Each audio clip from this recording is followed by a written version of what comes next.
Hey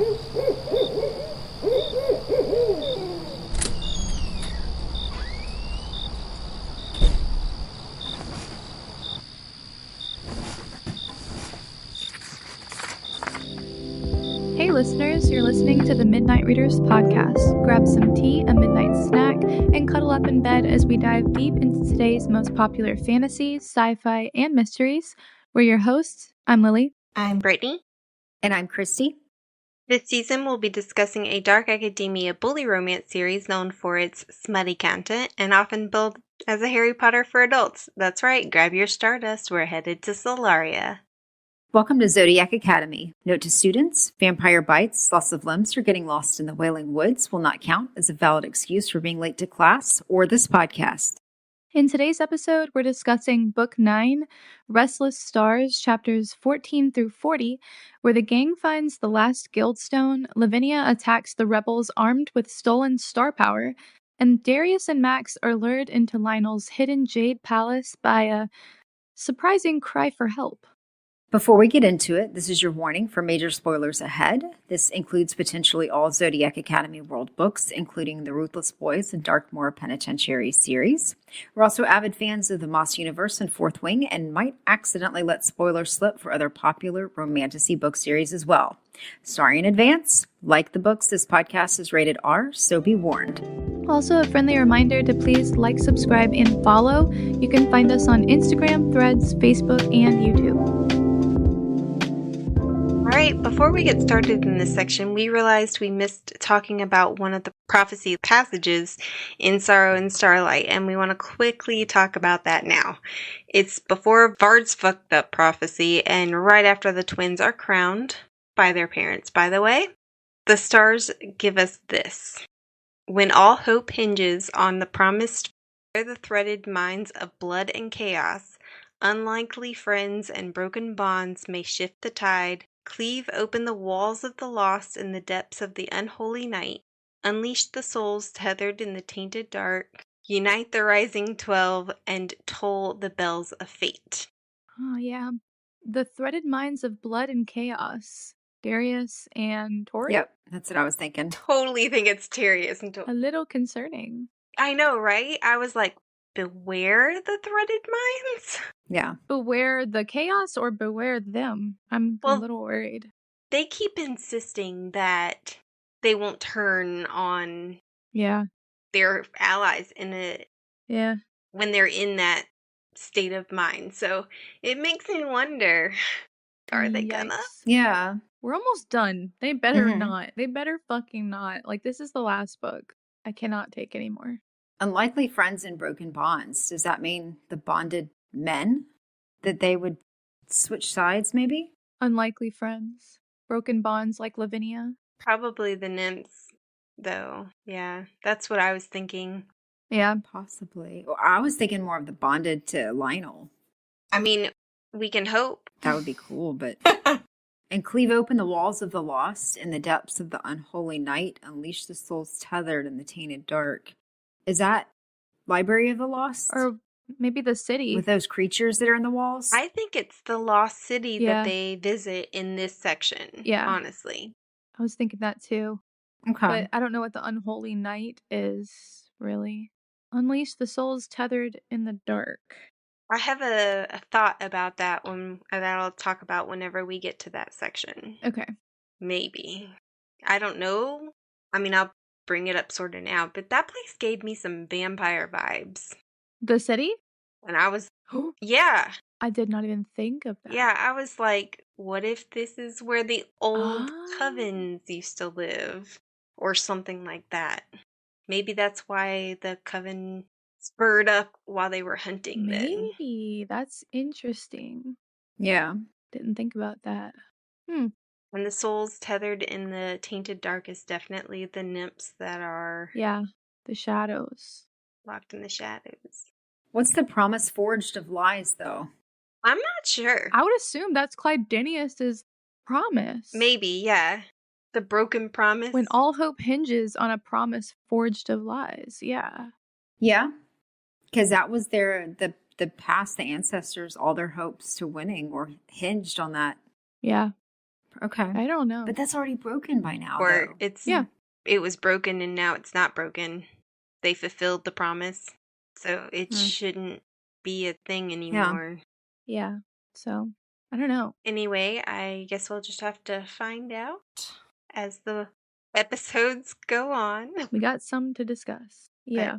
All right, so last episode we left our gang having successfully raided an FIB stronghold, recruited half the agents to their army, and survived a Stygian spider, or whatever they want to call it, and retrieved another guildstone. But Clyde is out there doing something, and we start this section off finding him with Lyra still visiting the ferryman. Yep. I'm really wondering what the heck is going to happen with her because she's such a sad character and I feel like we still don't have a lot of answers. Yeah, I'm hoping she has more of a purpose than what we've Yeah. seen from her in this section. Because she's given a point of view when other characters have not been, who played a bigger role. And I'm hoping for more out of her. I am as well. And it's weird that they picked her for some reason. Mm-hmm. And I'm just wondering where it's going to go. Yeah.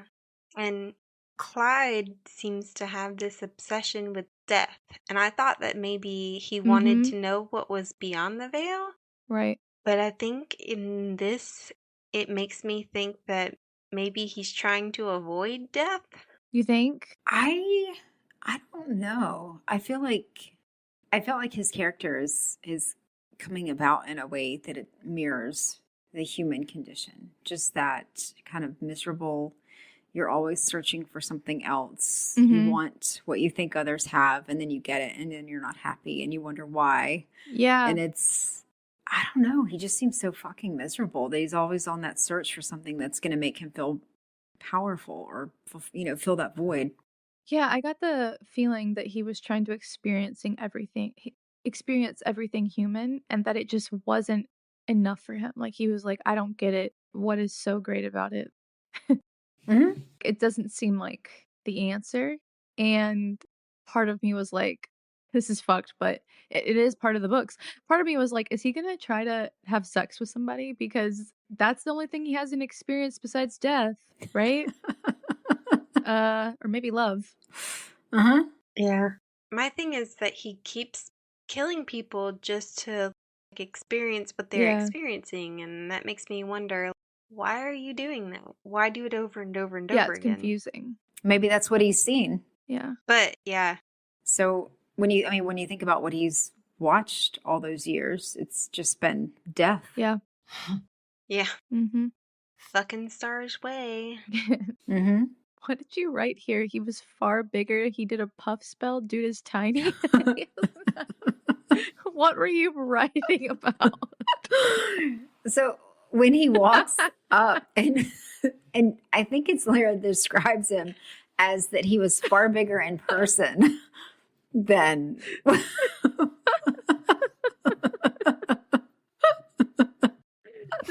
Dude is tiny. Got a swole nips. Jack him up or something.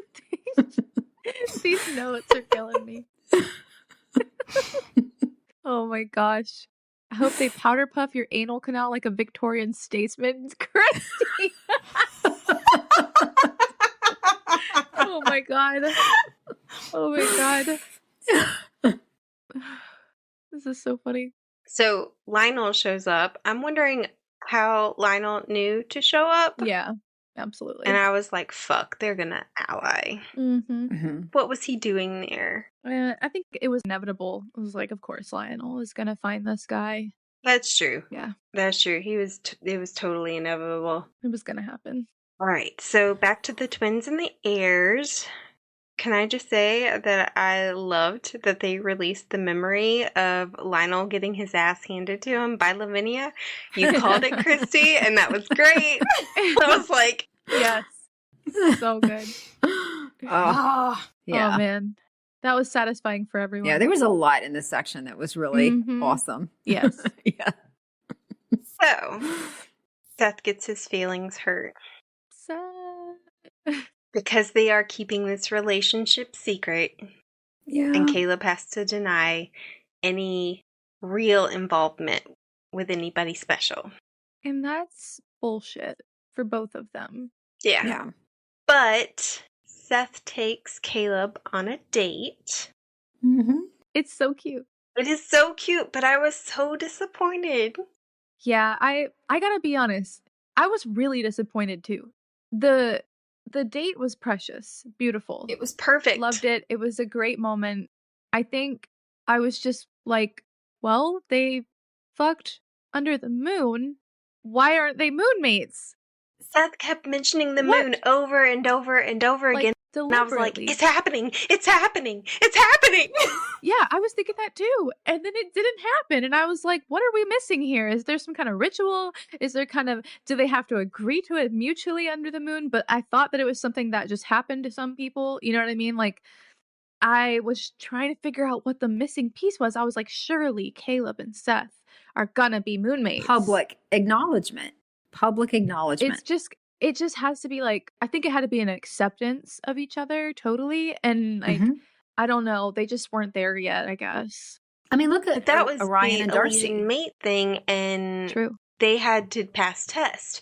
In Darkmoor, Right. Rosalie becomes moonmates with another character by accident just because she got horny one night and slept with him with the moon out. And they had to hide their relationship too because their relationship would have gotten them killed because they were in rival gangs. And that's why it's confusing, is because I knew that there was a possibility of it, but I was like, what the fuck? Why is there... What happened? So there's no criteria for moonmates? The only requirement is that they have to be of equal power. Right. Huh. And the moon has to want them together. Great. So the moon's a bitch.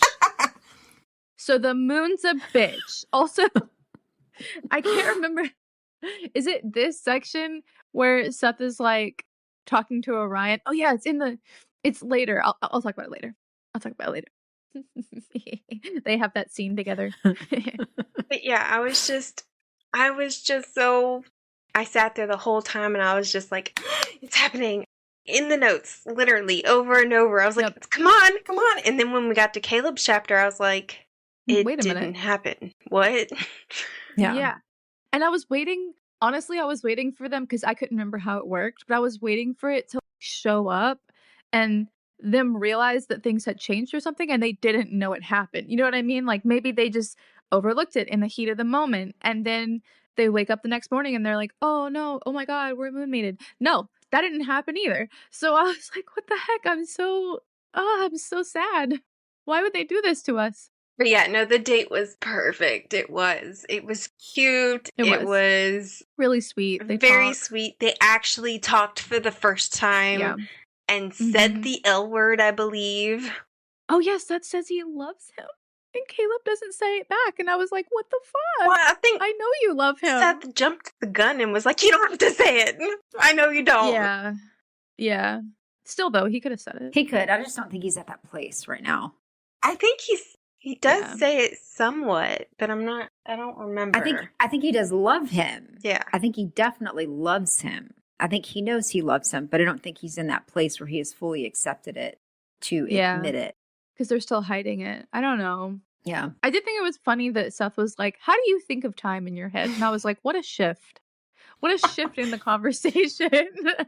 I was like, as a neurodivergent person, this makes absolute total sense.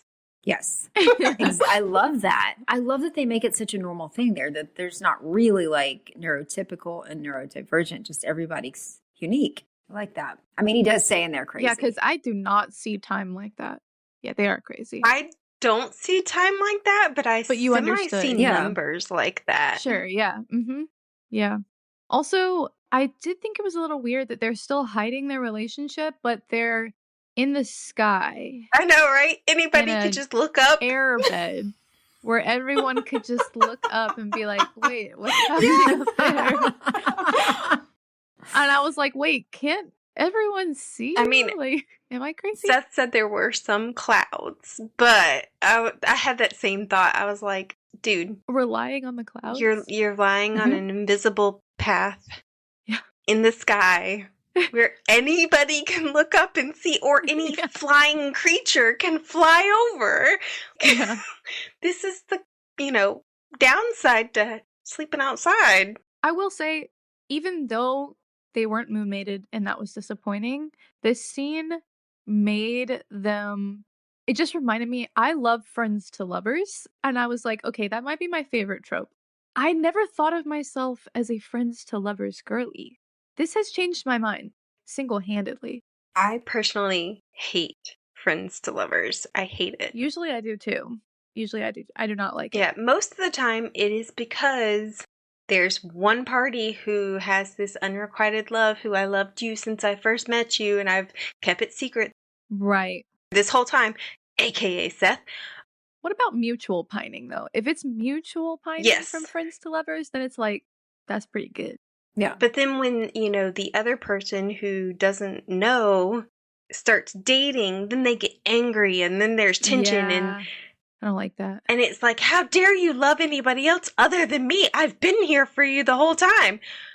They act like it's a right, and then the person ends up with them, and I'm like, no. Toxic. That's toxic. Yes. Yeah, I don't like that. And I don't like friends to lovers. But I like this. I love Seth and Caleb. I love it. Yeah. Mm-hmm. Also, why does Seth have lube in his pocket? He just knew? It's just there? Because he's Seth. He always has it. He's like But that's just so gross. He's like a sex Boy Scout. That's No. so gross. Yeah. Oh my God. Always prepared. A sex Boy Scout. I would not be surprised if he pulled a butt plug Yeah. out of his pocket either. Yeah. We're just out of his butt. Or Yeah. from you somewhere else. Keeping it warm. Uh-huh. Keeping it ready. Uh-huh. Yeah. We have issues.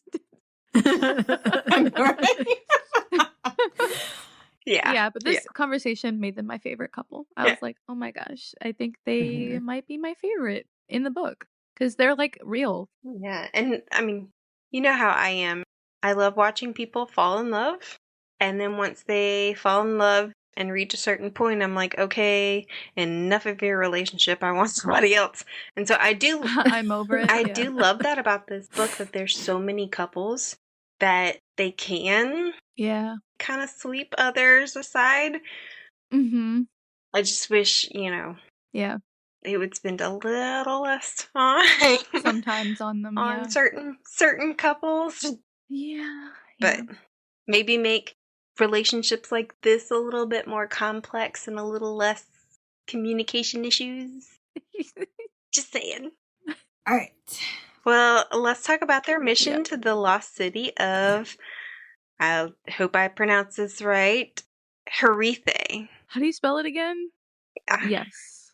I think that's correct. Yeah. Hopefully. This is a lost city that many believe is a myth, aka Atlantis. Yep. But as it goes, it's a cursed city with an ominous, all who enter Harithe shall find themselves lost to the curse which claim it, wasting away into nothing and becoming one with the ash of its former residents. It's got blood-red brick walls, which I think should make it stand out, not be lost. But apparently it doesn't matter because all they had to do was ask the map where it was. Which, okay, let's talk about that for a minute, because one thing I didn't like about this section of chapters is that there's a bunch of little mini quests that are like Done. immediately solved. Yeah. And I actually think this section could have been, or the stuff in this section could have been really cool. Yeah. And I don't think it was that awful. Like, I'm not saying I didn't enjoy it, but it felt rushed. And this is kind of what we were worried about, I think, is we were concerned that the book would feel a little rushed because it's the last one and there's still so much to fix. There's so much in the other books that they could have done without. Right. The weird sex night orgy. Honestly, so The much party? in this book. Yeah, so much in this book they could have done without. Like, they could cut out a lot of stuff. The sex. Yep, exactly. The sex. There's a lot of stuff they could have taken from the page. They could have just implied, you know what I mean? And that would have been fine. But I just was surprised how short it was. I was also disappointed. And I'll Yeah. talk about it more when we get to the individual parts of it, but so they go hunting this, and the coven bond kicks in for Orion and Caleb, and they end up sharing Seth. Yeah, that was a moment. I was like, "You're gonna kill him! Stop!" I was again irrationally angry that Orion was fighting Seth. I was like, whoa. There is dibs on this human Faye. There's dibs on this Faye. I mean, how would Orion feel if they did that to Darcy? He would not have been happy. No. I was surprised. I guess because of the coven thing, Caleb wasn't upset because he was like, yeah, it was uncontrollable, and I get that. But I was surprised. No. Well, he does kind of like, hey, he's mine at the end, but during, I think the coven bond did take over, and I was like, no. Yeah, y'all should not be sharing. No. And also Seth was okay with it, and no, that's not okay. He was probably giggly because it was some, teethy snuggles. Yeah, he was probably loving it. It was his best mate and his moon buddy. His moon mate. His moon buddy, I'm sorry. Mate as in friend. But I just loved how literally the book says, all who enter shall find themselves lost to this curse. And they just stroll right on in like... Yeah. Okay, yeah, no. And they're like, yeah, so we're all gonna go.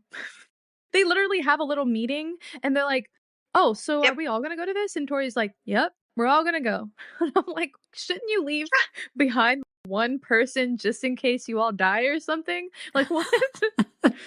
It was just... No, just bet it all. That's Tori. Bet it all. Head first. It was just so, like, they casually just walk in and like, oh, wait, we're separated. Yep. We didn't expect this. And leave it to Jerry to be like, oh, no, I got it. Yeah. Yeah, right? Yeah. Jerry was the saving grace here. But, so they do get separated. It's Seth and Orion, Caleb and Tori, Xavier, Sophia, Tyler, and Washer, and Max and Geraldine. And I gotta say, I expected each one to have to overcome some obstacle and break out. And they sort of kind of did, but we didn't even get a point of view from Caleb and Tori. Sort of. I was disappointed about that, actually. I was kind of disappointed about that. I don't... Maybe we didn't need it, but I don't know. At the end of it, I was like, wait, what about... Okay, like... I would have liked more of this than the sex. Yeah, I kind of agree. Yeah. I get the point of the sex. I get why people enjoy it. But at this point, we've got so much. I think we can move on. Take it some out. Yeah. Literally, the relationship is... most of the relationships are resolved. Yes. So, I mean, you still got kind of a little bit Jerry and Max. Yeah. A little bit, but not really. And we haven't even gotten a sex scene from them. Or we kind of did a little bit. We did a little bit. Kind of Jerry going crazy. Do you remember? I mean, she does have a novella as well. Oh, okay. The first time that they got together. Oh, okay. But I did think that the stuff between Seth and Orion was actually really good, though. It's cracking me up. It was. Yeah. It was. Yeah. And I expected that would be something that the city was testing them, that they had to overcome. And then it was just like, we woke up. Right. Frozen. Right. Yeah. Yeah. And even when Orion is making it sound like he would not go to the ends of the earth for Seth, full well. Oh, yeah. He would do it. And how wonderful from Seth. I mean, how much has he grown that he was willing to do snuggle time and silence time? Even though he only made 20 minutes of the hour, he still tried. I was telling Johan that Seth's description of being a werewolf as needing snuggles and emotional conversations made me think, maybe I'm a werewolf because those are also my needs. I would be a vampire then. Oh my God. I only care about certain people and I need my alone time. Now, what did you think of the conversation, though, that they had, the serious conversation they had about Darcy? I loved it. Yes, I think that Seth was a little egotistical there trying to claim her throne, and it Yeah. reminded me of Shauna's conversation about, Oh, I no. bullied people into greatness. But Yeah, I agree that, I mean, Seth, of course, will always have an ego, but I think that what came out of this conversation was he really truly cares about Darcy, and you're reminded of that so much, and that Yeah. Orion sees that here. And it's Yeah. also, can I just say that's beautiful that Orion cares so much about, how much he hurt Darcy, because he did. He really fucked up in the beginning. He did. Yeah. Well, not just that, but then when he tells him, and this was my favorite part of that whole conversation, is when he tells him that she pulled you out of the dark, but she pulled me out too. Yeah. And I think it kind of said it in a way that Orion really cannot deny that they are similar in that way. Seth makes a great argument, though, that Orion cares about him too. Even though he's still angry, he still cares. You snuggled me. He's like, you snuggled me. Mm-hmm. Yeah. Yes. It's so funny. I love Orion and Darcy. I love Orion and Seth. Yeah. I love Orion and Darius. Yep. It's beautiful. I love Orion and Caleb. Yep. he just fits well with everybody. Orion and everybody. Absolutely. He really is one of the best characters. Also, he's so funny. He's just always hilarious. He's one of my faves. And in denial. And mega in denial. Yes. When did he start calling her beautiful instead of blue? Because that has become more of a common thing then. I noticed that recently. He always called her beautiful. He just mostly called her blue in front of people. I see. Now he doesn't have to hide that's it. True. That makes sense. I just noticed it. He's so funny. We totally forgot to talk about Marco Polo. Oh, what is it called? Croc Snap? Snap. Croc Snap. I was like, is that Marco Polo? I had the same note. I was like, Marco Marco Polo? What?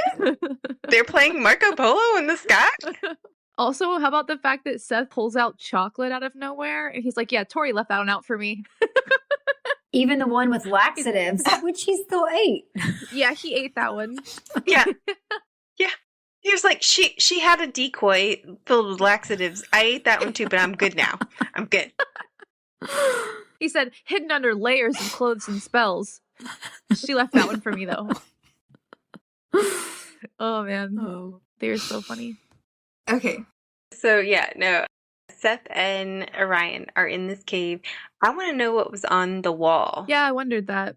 Was that important? Yeah. Remember, Orion was trying to decipher? Why would you bring it up if it's not important? But with these authors, you can't tell. I don't know, man. I want to know what it says. I don't know. Stuff just kept bothering him during it. I felt like that it was the author's way of allowing Orion to have something to do while Seth was trying to find a way to lick his own balls.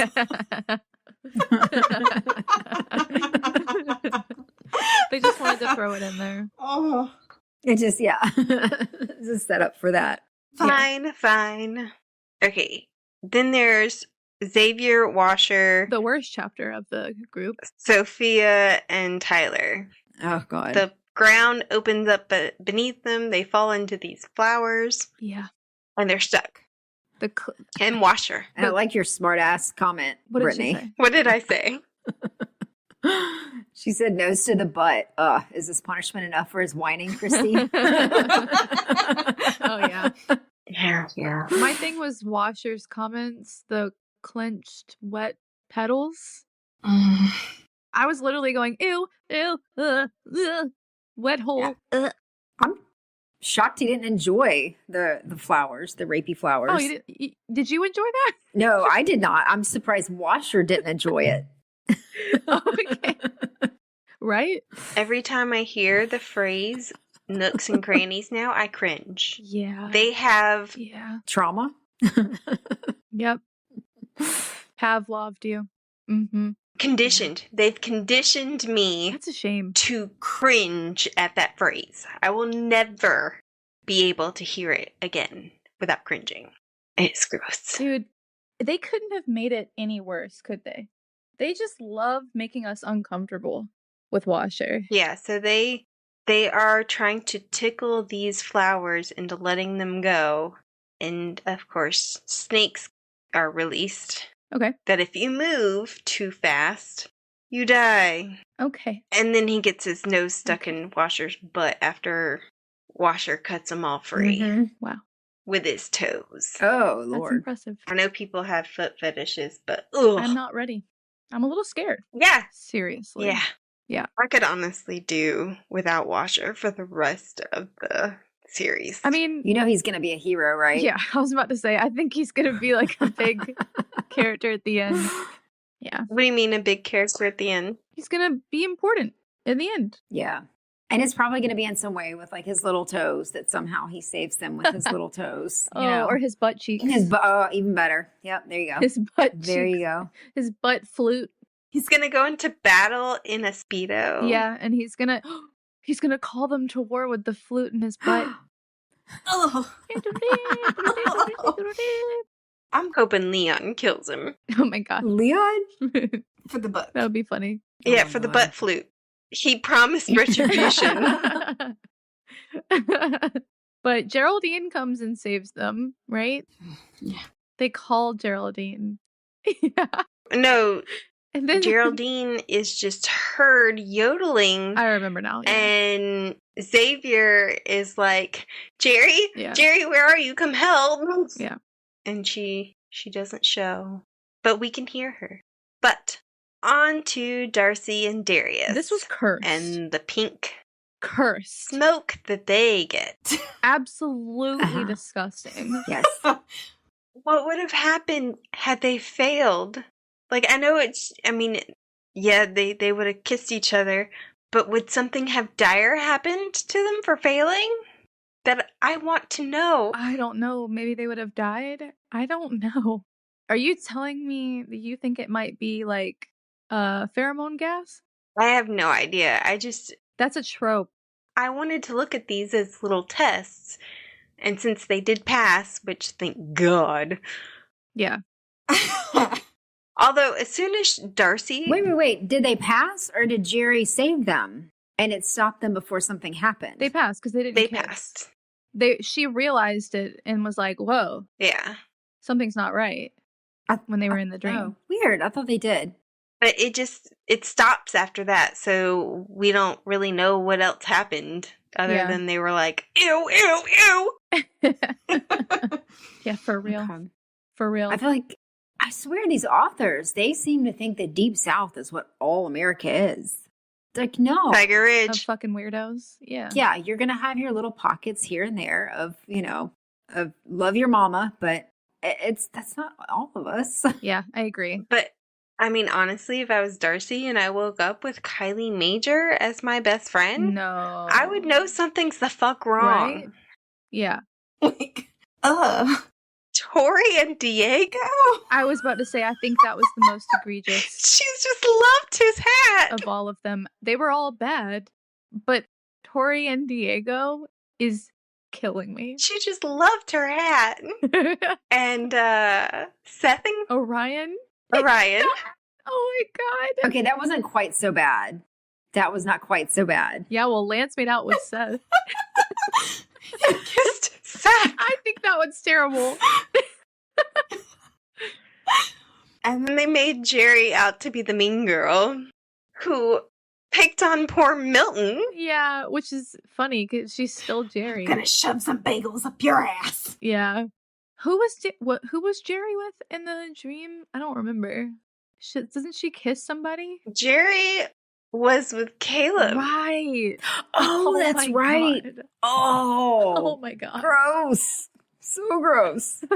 Because Caleb was like, they were like, she's your enemy. And he was like, that makes it even better. Yeah, because that sticks for him because Mm-hmm. he was always fucking the enemy, wasn't he? It does. It does. That's so Ugh. funny. Oh, who was Max I with? don't remember. I can't remember. I don't even know. Did we see Max in it? We had to have. Max and Xavier. Oh, that's right. So creepy. Oh, it's like his brother. Something about that is worse. Oh, Something about that is pretty bad. my God. That's bad. Blinked it out. Oh, and when Washer walks in, they're like, Yeah, oh, ew. he's so hot. Oh, look at his body. Oh my God. I'm gonna I throw know, up right? in my mouth. I literally just wrote, ooh, ooh, ooh, ooh, ooh, ooh, ooh, ooh, ooh, ooh. That should have been the flag that something was horribly, horribly wrong. yes. Right? Yeah. If the Yeah. word washer and good is in the same sentence, you're fucked up. I just love when they came out. Darcy was like, yeah, well, Lance made out with Seth. And Darius goes, that's kind of funny. Dude, they were laughing at the end. That shit was funny. But yeah, what a nightmare that was. Yeah. Yeah. Yeah. You know what would have been worse is if Lionel was a king and everybody's like, he's so wonderful. Ugh. What this taught Oh, me. wait, that's reality. What this taught me was that we have gotten so attached to the characters that we have no idea. You know what I mean? 8 books ago, how would we have felt if something like this was going on? We might have been like, this is weird, but it's plausible. Mm-hmm. Now we're like, Yeah. absolutely the fuck not. Mm-hmm. I want to be there when they tell Orion that he kissed Seth. Right? Well, they were cuddling. They were cuddling for warmth. For And warmth. Seth was naked. It was all about warmth. I would like a video for Seth. You know he would keep that forever. Absolutely.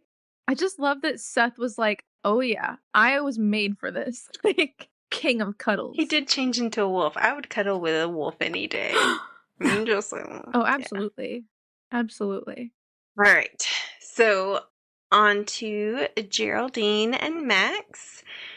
Jerry is like, the game's afoot. Just, go crazy and do stuff, and I could not follow her whatsoever. No. Yeah. To be fair, I hate to say this, but I feel like they overcame this mythical curse that claims all. So I didn't really follow Geraldine's path, but I felt like getting the Guildstone was just way too easy. I agree. It's a cursed city that everyone gets lost in and may not come back out. And y'all just walked right in. Jerry found it and y'all left? Yeah. What? Where's the stakes? Yeah. Where's the, like, what? You should be cursed or something and you leave. I don't know. It just didn't hit. I mean, the only people who were kind of maybe sort of in danger, Xavier and them got away from the snakes and the plants. How? Yeah. Darcy and Darius got through the evil kissing scene. The horrible evil. Seth and Orion Yeah. had to cuddle.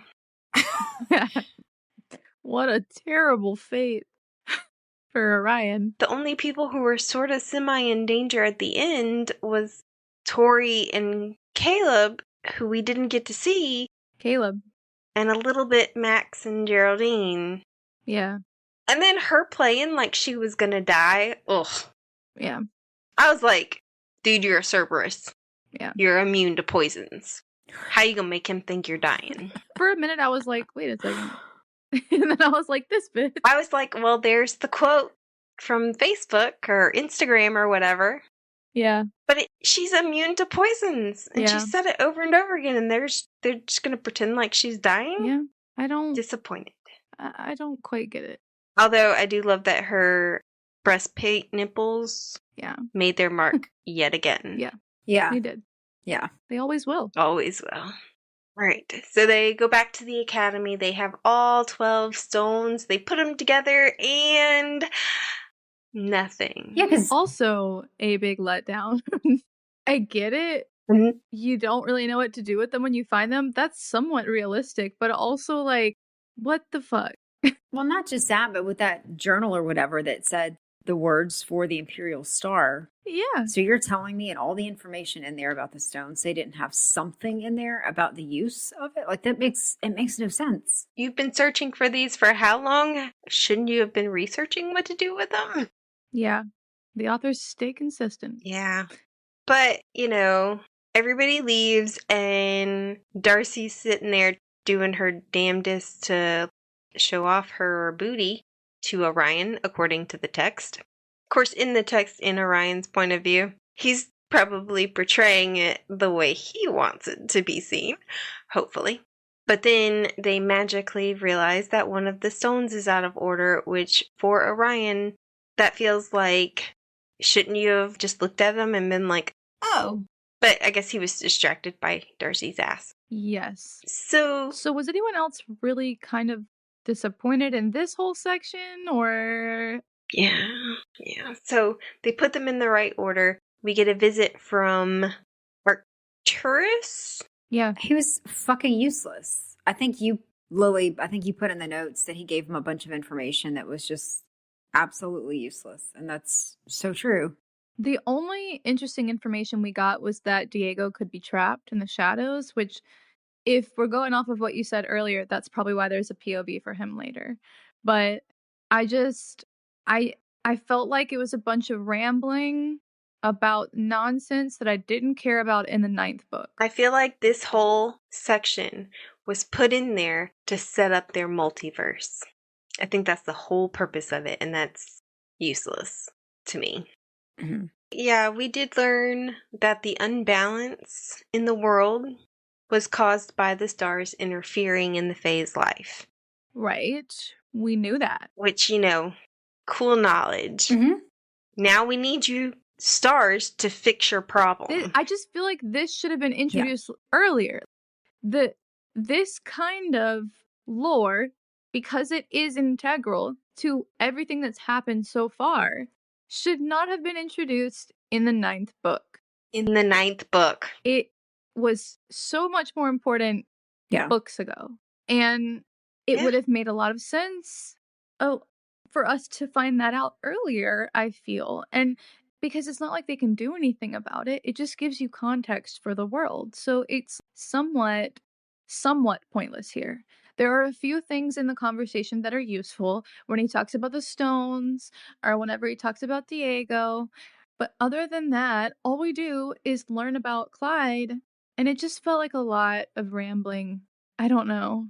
And apparently there's 2 sides to the stars. Yeah.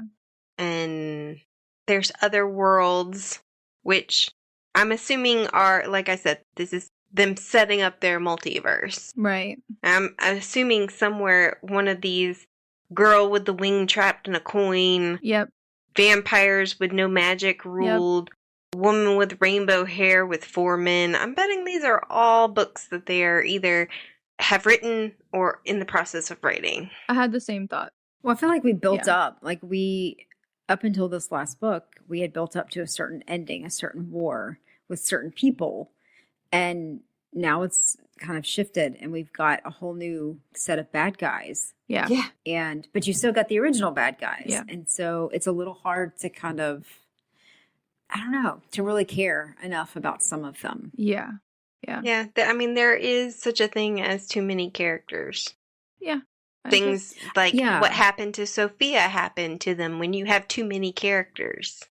Yeah, I wish they would have waited to introduce maybe Clyde and some of the others at the end as a lead into something else. Yes. A potential new bad guy or something, and let us finish up with Lavinia and Lionel. I honestly think, like you said, they could have introduced Clyde at the end and we could go to a whole nother series. Mm-hmm. Yeah. And I wouldn't even be mad about that. I wouldn't even be mad. I would just be like, oh, okay. It's like ACOTAR. We have the first 3 books. That's the finished story. And then we also have more that actually works for the whole timeline. You know what I mean? Because they didn't fix everything in ACOTAR. So it's like, it would make perfect sense if you waited to do that. Yes, totally agree. I don't know.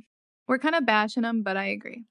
So after this lovely conversation with Arcturus, Darcy and Orion decide that they need to go back to the Library of the Lost to do some research, which honestly I don't understand why they went to the Library of the Lost. Why couldn't they just call Eugene and have him do research, which is what they do later on? They love going to the Library of the Lost. But it's literally them going there to, have sex, have a place to screw. Yeah. Much to Arnold's. It was worth it for that. Much to his dismay. Chagrin. Yes, chagrin. But I do love seeing a new side of Eugene. Yes, he is so fun, and he slapped the shit out of him. Holy crap. That was funny. No more getting kidnapped, Eugene. It's the ass rat wearing slap you in the face. I am an ass rat and proud. That's what it says on his shirt. Good for him. Yeah, Arnold would be me going, yeah, you did defile 17 tomes last time. Mm-hmm. Uh-huh. Mm-hmm. He didn't have the courtesy to put a silencing bubble up this time while he was right outside the door. Arnold will never know. I was like, Christy may get and I told you so here. Because... Well, to be fair, last time he fucking left within seconds. So for all they know, he is not standing there and they don't need a silencing bubble. True. So. Very true. I mean, he was groping her on the way in. I think they need a silencing bubble. Everyone was standing there like, and they were like, did you see all of that? Oh, okay. Okay. Yeah, everybody did. But guys, yeah, you need to be more aware. I'm sure Lionel probably saw that too. I did think that to talk about what they actually did find in the library, Darcy brings up a stone circle, and I thought that was brilliant because it's literal Fae magic. Like, that's an actual Fae legend, is that's how the Fae come out. So I was like, oh, that's perfect. Stonehenge. Yeah, it's a Fae portal. Although Orion dismisses it, which I was like, right, kind of surprised. Yeah, for the fact that she read it out loud and made a big deal of it right before, sexy times. Yeah, I figured it would have something to do with what they needed. I agree. So on to Gabriel and his tinfoil hat that Leon made him, and his greasy hair. I was like, a literal tinfoil hat? Would you like to go snake juice Sleepy Time Jamboree? I was like, so the Feyworld has NyQuil? But, their version of NyQuil. But Gabriel does insist on going back to Zodiac. Yes. And he is continuing to have these random visions of everybody dying. Yeah, it's a little concerning. Yeah. Mm-hmm. Yeah. But he does end up saving everybody's life by telling them not to drink the wine. Yeah, we keep slipping in his POVs, you slip into a vision so fast, sometimes you don't realize it. Yeah. He probably feels the same. Yeah. When somebody dies in his POV, I'm like, this isn't real. This isn't real. Yeah, same. Yeah. I will say, because Caleb was the first one to die with the poison, I was almost typing like, I told you. Watch it. One day we're gonna read a POV from Gabriel. He's gonna watch somebody die and we're gonna be like, this is such a vision, and no, it's not. And then it's gonna be real. Mm-hmm. And we're gonna be like, fuck. Just let it be Kylie.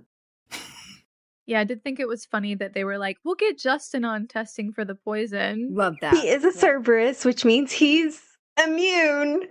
I know, but... Mm-hmm. But yeah, who cares about Justin? Just saying. Yeah. Yeah. Just in case he's not immune and something happens, it's Justin, so it's fine. How did they know where to send the wine? So they sent all the monsters to the school and they made this big deal.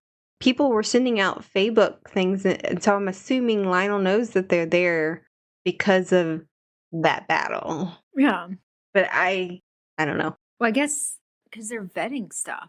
So how would they know who to contact, or it just was odd that it would be like, oh, some random person dropped by and said they were from this. Let's drink it. Right? I don't know. Maybe they were already sending wine and Vard snuck in there and poisoned it. It doesn't make any sense, honestly. Okay, I didn't know if it was just me that it was kind of like an odd It doesn't. Yeah. setup. Yeah. So it is suggested that they ally with the twins and Gabriel's grandfather, who is this very scary ruler of a country that is way more brutal and unforgiving than Solaria. Mm-hmm. And Lionel asked to ally with him, and he got sent a snake that ate his dragon. Yeah. So they were like, we're just I don't know. they said that I don't know they if I'd be were asking. neutral, but I thought, well, there's no harm in asking. Yeah, Okay, they could say no in a horrible way, but there's no reason not to ask them. I wouldn't want a snake sent to me. You open it and somebody dies. Okay, well, these are the twins. I feel like they could handle it. Of course, Gabriel C. Yeah, it just sounded like that he wasn't going to retaliate, but it was more of a, well, show me what you've got kind of thing, which is bullshit. Yeah. We don't need you after the war. Yeah. Well, I mean, they're brutal. They threw their mother into a marriage ceremony or something where everybody had to die. So, What? you don't remember that part? They had a vision of flashback? their mother Gabriel's father? meeting Marcel and how she got pregnant with Gabriel, and then he ended up sacrificing himself to save her. Oh, that's right. That was a marriage proposal thing. Yeah. To kill everybody. That's right. Yeah. Although, since they did try to kill Marissa as well, if two guys would have ended up at the end, would they still had to marry each other? Now that's a good question. Were they vying for her hand or just for anybody's hand? I think hers. Could be anybody's. But yeah, that's a good question. Either way, I would have totally asked them anyway. Just seems like a sad, like, why bring it up? Why bring it up if you're not going to fucking do anything with it? I don't get it. Yeah. Also, they sound like Romans. I feel like they would be good warriors. Bring them in. Lawyers? Yeah. Romans. Did you say lawyers? You said they... Yeah, it sounded like you said good lawyers. I was like, wait a minute. Why would we need lawyers? They sound like crazy Roman warriors. Or Persians, maybe. I don't know. Warriors. The Persians of the ancient world. I hope that they do something about it. I would like to learn more about the rest of this world, although I don't want to know. Sure. Yeah. As an opening for a future series, like y'all were talking about earlier. Yeah, that's fair. But, so Max is called to release his siren song. Geraldine's like, just go do it. I think it's sweet that he was trying to hold off.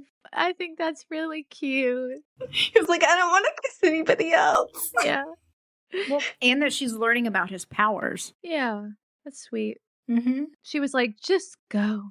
And then when it turns out to be Darius, he was like, well, damn, if I knew it was you, I would have come sooner. Get this over with. Like, it was just you. I mean, like, it's not like we haven't kissed before. 4 times. Oh my gosh. Mm-hmm. Yeah, he was like, all right, let's get this over with. And Max was like, you're supposed to be like enamored by my beauty. And Darius is like, I'm not. Yeah.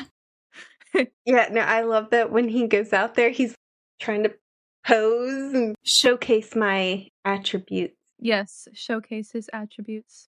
Yeah, I don't remember what he said. But after they share this kiss, Max has his powers kind of come alive and he feels this call, this agonizing call for help, this suffering that is getting to him, and he has to go. And so Darius and Max just go for it. How many times are we gonna get a reveal for one of Max's powers? Because I'm actually so shocked. It just keeps happening. And nobody is acknowledging how crazy it is. Yeah. Everyone's just like, oh yeah, that's siren stuff. Like, what? No, I don't know if anyone else can do that. I guess everybody can do that, right? Yeah. How is he not king? But yeah, they just go, they just run. Mm-hmm. And Darius is like, where are you going? And Max is like, I have to go to it. And he's like, well, I'm coming too. Yeah. And as soon as they get there, they get attacked by Therex. Yep, of course. I thought it was like a trap, but it's not quite a trap. It's a little bit like, your brother comes home and you're hiding behind the door and you go, boo! And then you wrestle. Is it really attacked, though? Or is it more like kind of a little slapping and I was like, Lionel's going to find out Darius is alive. That was my first thought. right? Yeah, I was so disappointed. I wanted it to be in battle where he could stumble and just a little bit longer. I wanted just a little bit longer for Lionel to be in the dark, for Darius to stay dead. But unfortunately, Therex does capture them here. Yeah. After he saves Darius's life, and I don't care what Darius says, totally does it. They have a Lion King moment where Scar and Mufasa are on the side of the cliff. Only this time, instead of throwing him to his death, he saves him. I feel like Therex is going to end up being a good guy. Definitely. We got that. I definitely got that vibe here as well. He's warring within himself. There's change coming about. He wants a place to belong. He does. I feel like he's very much like, I just don't know about this place. I think he doesn't know who he is. I put in the notes, Therex is kind of reminding me of the star here, or a child. What happens to us when we die, Daddy? Mommy, where do babies come from? Yeah. He's asking. Like a child is what I was thinking. He's asking all these questions. I don't know who I am, and I need you to answer these questions, and you're my brother, so... And I think Darius looks like him, and he sees Darius, and he's like, you didn't stay. He's like, what happened here? I think he kind of imitated him in this one too, though, a little bit. Or at least he observed. But that's what he talks about, is that he observes, he reads, he's hungry for knowledge. So he has to be that kind of, like, to be that into the observation. He would have to see the difference between Lionel's leading style and how people react to him. And then this camaraderie, this bond that all of the rebels have, and that they're willing to fight and die for each other. And there's a level of respect and love there. And I think he's searching for that. Doesn't he, in this section, he admits that there's the people inside of him, he can hear them talking, and it's really confusing him. Max points it out. He's like, you have 4 dead souls in you. Yeah. And they're good souls, right? Seem to be. We don't know. Yeah, we don't know. We don't know where she got those people, but I'm assuming from the prisoners that he had at the time. And they had some cake pops at Publix the other day, and I took a picture of it. I was going to send to you as like their heads. Oh my God. And I forgot to send them. The fight in this scene where Therex saves Darius and whatnot, it was cool, but I was wondering in the middle of the scene, where is Max? I thought I could not keep track of what had happened to Max. And then he's disappears. Then he showed up at the bottom. Yeah. And then I think he got hit really hard, didn't he? And knocked away from the fighting. And then he's held capture by Therex, and Darius is like, okay, let him go. And you're free. And Therex is like, no, I still have to take you to Dad. Which sucks. Yeah. Which is lame. Yeah. He's still, I mean, I do feel like he's contemplating it, though. You know what I mean? Like, he has a moment where he's like, should I? Yeah, well, I mean, once he gets there, he helps them escape. Uh-huh. He puts the lights out. Yeah. Even though he's kind of like, meh, I'm just gonna release my shadows and... Yeah, he's like reluctant, but also not. I don't know. He's like, what do I do? I'm gonna play around and see what happens. I do think that he cares for Darius somewhat, in just the sense that this is my family. I'm supposed to care about him. And we'll see. Uh-huh. But when he helps them escape, they find something. Right. I mean, they do. Max gets Lyra, who's apparently 7-8 years old. Right. Which shocked the hell out of me. I thought she was like a full-grown adult. Yeah, I don't know. I got both vibes that she was a child, because she talks about her mother dying in front of her, but also that she's She's experienced enough trauma Fair. that she might be an adult. Yeah. But they do Uh-huh. escape and they find this star, and yet another song is revealed that Max can put people to sleep. Yes. Another one. That one, I will say that one makes sense to me. For a siren to be able to put someone to sleep, that makes sense logically to me. It's some of the other ones that I'm like, what? What? Like, there's so many different powers. There's a song for everything. But he's also very caring and doting on Lyra. Yeah. I think it's cute. It was kind of like how he took care of Tori. She's emotionally damaged. He's so sensitive. Very sensitive. All right. So while Darius and Max are here sort of rescuing the star, Lavinia is breaking the wards at Zodiac Academy and decimating the rebel army with stolen star power that fucking Clyde gave her. Out of nowhere, it felt like the chapters changed so quickly. All of a sudden, we were in a fight. So what did y'all think about this big battle? Just in general. We got to see more of Gabe's family and the fact that he is a tracker on his wife. He should, probably. We also learn that Gabriel's son got left with Seth. Okay, this is so good. Let me tell you, I never thought I'd say it, but Seth will make an awesome dad. 100%. It was so cute. It literally, if he wasn't already one of my favorite characters, I'm really struggling. Is he my favorite character? Like, I'm like struggling. I love him so much. Yeah. He's so fun to read. How can you not He's up there love for me. his character? He's not my favorite. Yeah, but he's up there. Do you know who my favorite is now? Caleb? Is it not Caleb? Oh, fuck. Well, yeah, Caleb's kind of like the one at the top that just can't be moved. But like my rotating favorite, maybe. The oh fuck. Darcy. Ain't no way. 2 for 2! Shadow. Darcy, because of her saving of the shadow beastie. Oh yes, I don't care how evil you are. If you are good to animals, then I will love you. Wow. Wow. How the tables have turned. I hope all of our listeners are just aghast right now. I hope the listeners are like, what the fuck? Do you remember 20 episodes ago when Christy was so angry? Wow, so much has changed. Yeah. You with the and that's what I said about Seth. Like if that was something where he helped animals, then I would be, I love it. I love to hear it. I mean, we can always change our minds. That's the one good thing about a book, right? Like, books are so multifaceted. I love that Gabriel was like, oh God, Seth has him. And then it's like... And Seth's like, Gabe will be fine with me having him. He's gonna love it. Fine. Immediately, I was like, oh, Seth's gonna protect that baby with his life. I knew. Oh, yeah. And he does. He creates this helmet for him and straps him to his body. Baby armor. And he teaches him the word fuck.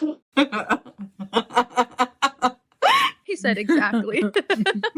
Exactly. The baby goes, fuck. He's like, exactly, bro. Now let's go on an adventure.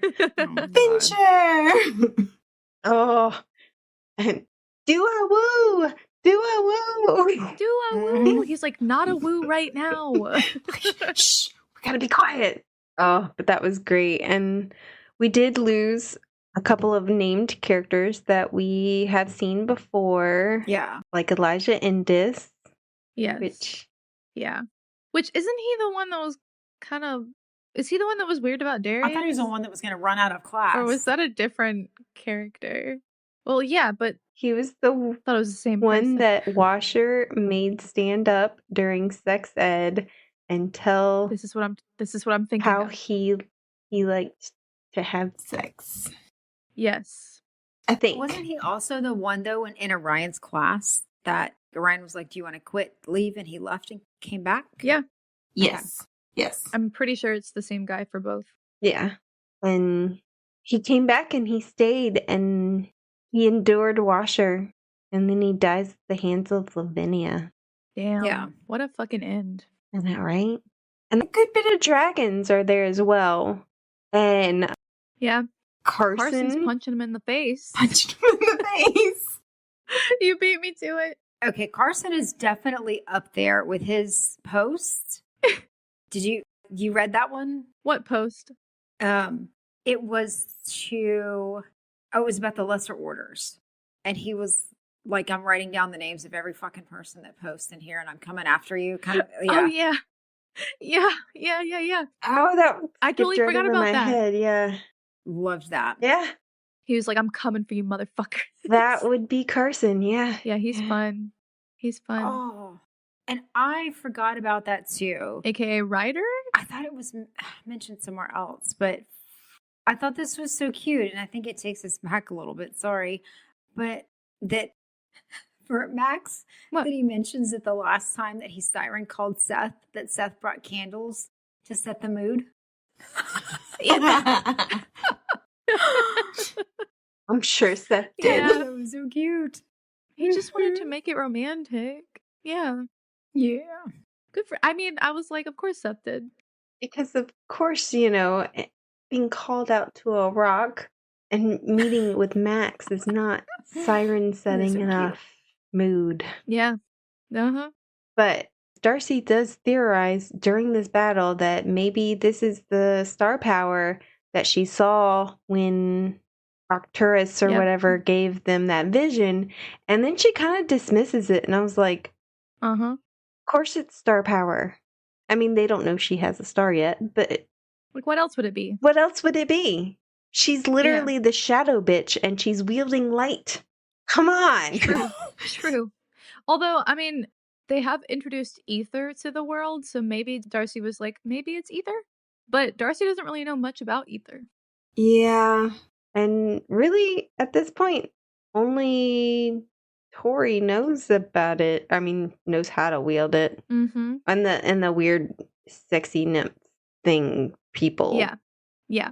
So The witches. for Therix, he is part shadows. So if he has something to do with helping them win the war, Yes. would that make it where Gabby could not see that because he is part shadows? That is a good question. Although, if the stars are involved, if Clydenius is involved in any way, that he won't be able to foresee the ending then either. Really? Hmm. Yeah, he can't see anything dealing with the stars. Even though technically is Clydenius really an actual star at this point? He's like a understar. He's still a I star. think so. Okay. Yeah. I want to know, is Mildred still in the fucking jail? Yeah. She probably is. Are they just gonna leave everybody down there forever? That's where she deserves to Yeah. No, what she deserves to be is spiked Well, through the head on Geraldine's flail. So Geraldine can finally get some fucking sleep. And yeah. the fuck. How does she not hear the war going on outside, though? Yeah. Oh, Geraldine and underwater? Yeah. I don't know. Yes. Maybe Well, I think because she was underwater. Max has his room shielded, maybe? I don't know. Yeah, but shit has to be dropping all around, like bodies and shit Maybe. into the water. And she wakes up when it's almost done and is like, wait, what? No. She was really tired. Yeah. She was like, oh, there's She fighting? hasn't slept very well. She was really tired. She's not doing good. I was a little worried about her. There was moments in the narration where the narration sounded like sadder. And I was like, damn, Yeah. I'm worried about her. And we don't have much book left. She You know? really needs to deal with her grief. And I think a good way of her dealing with her grief is if she, spiked Mildred's head in the middle of the courtyard. Yeah. Anyway, so as Max puts the star to sleep, Lavinia loses her power. Lionel is sitting on his ass at home watching all this on his iPad. Fucking iPad kid. And iPad kid looking ass. and let me tell you, when Darius walks in, he practically shits himself. Good. I will say I did love that moment. I was like, Yeah. maybe that was worth it. I was so frustrated with Lavinia, though, in this part. The fact that she let him stay home and sit on his ass while she went to fight. I think she likes to do things, though. I don't get it, though, because an Acrux screwed her over before. And then Lionel's treated her like shit, even though she knew very good and well that she was more powerful. And I keep waiting for her to, I don't know, put him down. For some reason, she is like 1,000 billion years old. So she acts like she has to have Lionel as her king in order to be queen. So maybe that was the way it was before. And then, he is Fae and she is not. So maybe that's how she's thinking. I don't know. I don't know. I want to bitch slap her. Yeah. Mostly because she's just a crazy bitch. Yeah. Yeah. Their relationship bothers me only in the sense that they are actually a partnership. I hate that they're working together. I don't want either of them to be happy about it. Yeah. Yeah. They should both die horrible deaths. Yeah. Yes. Agreed. Mm-hmm. Why does it say... I was wondering why my notes said I was born of love. The way... Oh, when they're on their way to go see Lionel, Max is kind of given Derek's hell for the way he was born.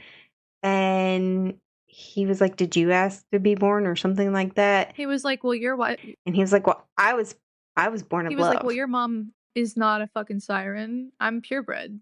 Or whatever he's trying to say. I'm a dragon. And Max is like, "I was born of love." And I thought that was a really beautiful way to say that. I did think it was weird he knew about Darius sharing a heart with Tori, though. Yeah, I don't know how he knew that. But I did want to say, I forgot to mention this, Dante, his POV when he was flying around and taking out dragons, and one of the dragons almost took him down with him. That reminded me of Day and the wyvern that took Day down, and I was just like, "Oh my gosh." You started crying. You're like, "Oh my god, I can't do this again." I mean, okay, I didn't know he was the alpha of the Oscura clan. I did not know that. Sort of. Yeah. He says he's the alpha. He is. All the wolves recognize him as alpha, but also Rosalie is alpha just as a wolf. Yeah. So in the wolf structure, right, technically Rosalie is the alpha, but even Rosalie defer to him as the alpha. So that makes him the alpha. Right. Just a non-wolf alpha. Okay. Weird. But it makes sense. I forget that he's born of the wolves all the time. He's like our little... I always forget. Hego dragon. Which is funny because I believe it's in the Ruthless Boys, they do mention that Dante, because he was born of wolves, he does have that dragon nature, but he also is influenced by the wolf nature. So yes, he does cuddle. He's cuddly? Oh my gosh, I love that. He shares well with others. Love that, love that, love that. He and Leon are really close. I got that too. At first he and Gabriel are not close, and that has to be learned. But that's because Gabriel wants Elise all to himself and does not like to share. That sounds like Gabriel. He had the hardest time learning that lesson. How old is Luca? Because in the scenes with Seth, he seems like he seems like a toddler, but I thought he was very young. Yeah. So he's born while the twins are at the academy. There's at one point where Gabriel's like, "I gotta go, my wife's in labor." Yeah, I remember that. So maybe a year at most? He's like, woo. He shouldn't be able to talk yet. Yeah. That's why I was like, what? He also looks at Seth and like grabs his face. And I was like, that's so cute, but also, wait, huh? Orion, two fangs. Yeah. So cute. Well, what book was it that sped through? There was one of the books, remember, that was like a whole year. Like all of a sudden it sped up. That's true. That's true. That's true. That is true. Because Heartless Sky is almost an entire year. That's true. And we pointed it out when we were reading that book. We were like, wait a second. Yeah. Okay. So maybe the timeline adds up. So he's got to be like 2-ish. 3 at most. Yeah. 3 at most. That makes sense. I'm thinking 2-ish, 2.5. And that's me rounding up, yeah. Okay. All right. Well. Yeah, sorry I derailed us a bit. I was just reading my notes and I was like, wait. Well, we kind of talked about all of Max and Darius at once, and then the attack on the school separately, and then kind of went back and forth a little bit too. Mm-hmm. So, anything else about that big battle that we want to add? I don't think so. I think that it was concerning about the star power, and if Max had not put the star to sleep, they very well might have lost. Oh yeah, they definitely would have. Yeah. Mhm. So that's scary.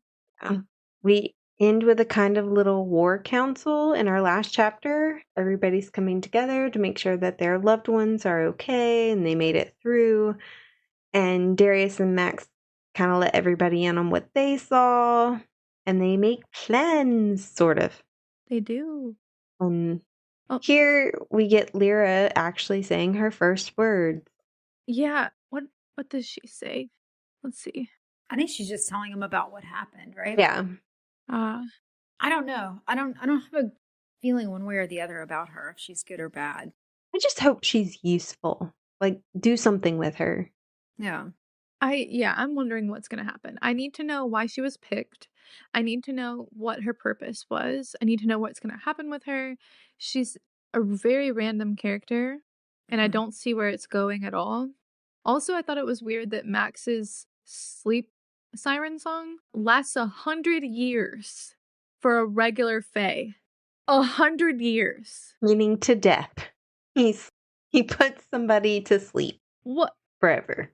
Permanently. I'm sorry to the listeners if they're getting tired of me pointing this out, but what the fuck is up with his powers? That shit's insane. He should be king. It's crazy. He's so powerful. I just don't get it. It does not make any sense for me. To be fair, now that the Phoenix Order has come out and the twins, those songs should not work on them. So they still get to be queen. Oh no, I just meant before the twins came along, then he should have been king. There's no way he is equally powerful to the other counselors. Or maybe it's just him. I kind of agree with that. It's weird. Maybe Tiberius is equally powerful. Maybe he's not as powerful as Max is, which I guess would make sense, maybe. Yeah. Yeah. Sadly, they only measure up their elemental powers against each other as part of their equal. Yeah. That's stupid.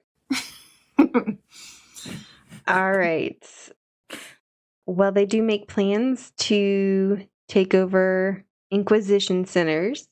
Right. They talk about the nymphs maybe a little bit. And what are y'all's thoughts about the next section? Any hopes, theories? I feel like the stones are going to have to be solved. I need something to move with them. Yeah, because it just felt anticlimactic. I enjoy the action from scenes like this section, but I still feel like we got less out of it somehow. I don't know. Yeah. Also, when are we going to get an explanation on the moonmates? Sorry. I also put I want some movement on Seth and Caleb's relationship. And I want to see some well thought out action scenes on the Inquisition Center strikes. Yeah. And I want to know where we're going in this war. They said they had a week before that star woke up. Yeah. That's not long. Yeah, so what's next? I need them to like start buckling down and really making some war plans. Yeah. Yeah. Yeah. Seriously. I am the same. I want to see the concentration camps shut down, but I want for those Fae to join the army, though, is what I would like, instead of just running for it, because I'm sure some will run for it. But what I really want is to see all of those puzzle pieces come together. So to see those Fae join the army from the concentration camps, the good nymphs join the army. Yeah. I would really love to see the stars step in as well and join up too, because this is really their fucking mess. And one particularly fun piece I want to see is Lavinia return after the failure and Lionel's reaction when he realizes that he has once again fucking failed. Yeah, I agree with that. I would like to see Lionel's death, please, in this next section. I would like to know, are they gonna see the ferryman? Because they mentioned it and then nothing happened. I hope so. I think he's going to be a fun character that we'll get to see and they're going to work with. Because he blatantly doesn't like Clydenius. We'll see. Or Tori. I think he likes Tori. I think he has respect for Tori. I think it's just a combative relationship. Okay. All right.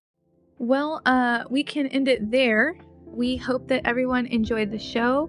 Next episode, we'll be discussing Book 9, Restless Stars, chapters 41 through 57. New episodes drop every week. Please remember to like, subscribe, and follow us on social media. That like and follow are super important for us to continue to bring you new episodes each week. So please, please, please do so. Thank you for listening to the Midnight Readers podcast. We'll see you next week. Happy reading, listeners. Don't stay up too late.